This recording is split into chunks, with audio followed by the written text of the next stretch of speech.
Good night to you, cher spectateur. Tu sais, parfois il y a des films qui vont un peu trop loin dans leur délire. Genre tellement loin que les gens qui sont face à nous, ceux qui sont dans le film,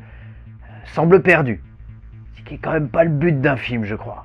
Que ce soit parce que le sujet est un peu trop perché, ou au contraire parce qu'il est un peu trop terre-à-terre par rapport à ce que le long métrage cherche à construire, on voit souvent débarquer de nulle part des moments de cinéma qui sonnent comme des propositions magnifiquement fumées, mais qui aussi sonnent comme des idées hautement perchées qui ne parviennent tout simplement pas à embarquer le spectateur.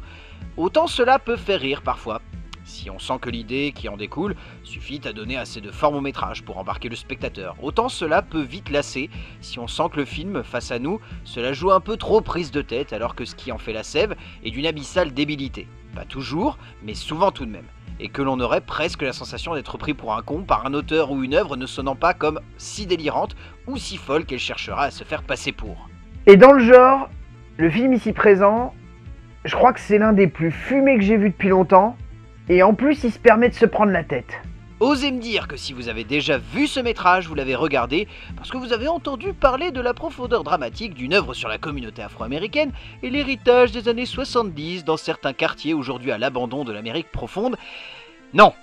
soyons sincères, 2 secondes, si vous avez déjà entendu parler de Bones, le film d'Ernest R. Dickerson, c'est parce qu'il y a Snoop Doggy Dogg dedans, et qu'en plus il se la joue bon samaritain de la street, trahi par ses frères, revenant d'entre les morts pour se venger de ceux qui l'ont enterré et l'ont laissé dans une maison à l'abandon, où la solitude du lieu lui a permis de préparer son retour d'entre les morts, et franchement, c'est pour cela que l'on veut voir ce long métrage. Et cela, on le sent dès les premières minutes, ce n'est pas vraiment le but de Dickerson, qui souhaite au contraire faire un film avec un univers, avec des personnages, avec un mystère et une intensité dramatique qui monterait crescendo tout en laissant le spectateur dans des zones d'ombre. Mais non, nous ce que l'on veut c'est voir Snoop Dogg. Et donc, pendant 1 heure, on doit se taper une bande d'adolescents bien stéréotypés comme c'est pas permis, qui cherchent à construire une boîte de nuit dans la demeure de Snoop, et qui vont tout doucement réveiller l'esprit de ce magnifique PIMP, laissé pour mort, qui va les cauchemarder à grand renfort d'effets spéciaux à la limite de la parodie hasardeuse, mais laissant tout de même un petit plaisir d'avant-goût avant le retour de ce magnifique personnage. En soi, Dickerson veut faire en sorte que son œuvre fonctionne en tant, avant tout, que métrage social, autour de la condition de ses personnages,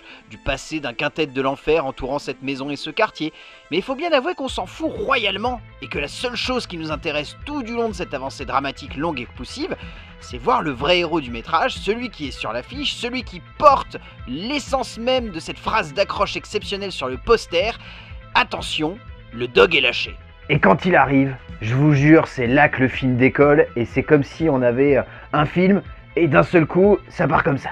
Bon, c'est au bout de 1 heure de métrage, mais lorsque Snoop Dogg revient d'entre les morts, le film explose totalement, devient une espèce d'énorme délire cinématographique, très second degré, qui divertit avec plaisir, qui amuse par son décalage avec la première partie, comme si finalement, ce sérieux de construction à la fois dramatique et cinématographique n'était là que pour rendre l'arrivée de cet anti-héros encore plus cool et plus jouissive que cela n'aurait été si elle n'avait pas été présente. Snoop est grand, Snoop est violent, Snoop est hilarant aussi, à se prendre beaucoup trop au sérieux dans ce rôle, mais il faut bien avouer que sans lui, ce métrage n'aurait été qu'un énième slasher pas du tout intéressant ou surprenant, Dickerson ne cherchant jamais dans sa première partie à surprendre, mais donne au rappeur l'occasion de briller et d'illuminer l'écran dans cette deuxième moitié, en donnant un ton et une ambiance magnifiquement décalés à un film qui devient jubilatoire et dont on ressort satisfait, notamment parce qu'il y croit à mort et que cela fonctionne bien. C'est juste jouissif de voir Snoop Dogg en mode vengeur revenu d'entre les morts, éclater la gueule de tout le monde, enfin, ça fait un bien fou et rien que pour ça le film vaut le coup d'œil.